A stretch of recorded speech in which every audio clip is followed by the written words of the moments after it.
আসসালামু আলাইকুম রহমতুল্লাহি বারাকাতুহু। আজকে আলোচনা করব কোন জিকির করলে জিকির করার সমপরিমাণ স্বর্ণ সৎকার করার নেকি লাভ হয়।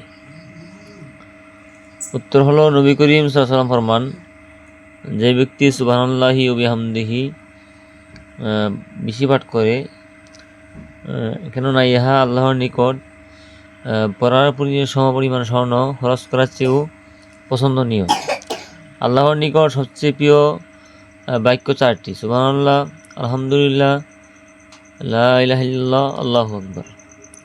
এই চারটি বাক্য আল্লাহর নিকট সবচেয়ে প্রিয়। সুতরাং কেউ যদি সুবহানাল্লাহি বিহামদিহি পড়ে, তাহলে এই পড়ার সমপরিমাণ স্বর্ণ সৎকার করার নেকি আল্লাহ রাব্বুল আলামিন তার আমলনামায় দান করবেন। সুবহানাল্লাহ। এই জন্য আমরা প্রত্যেকেই এই আমলটা করব এবং ভিডিওটি শেয়ার করে দিব, যাতে সবাই আমলটি শিখতে পারে, জানতে পারে।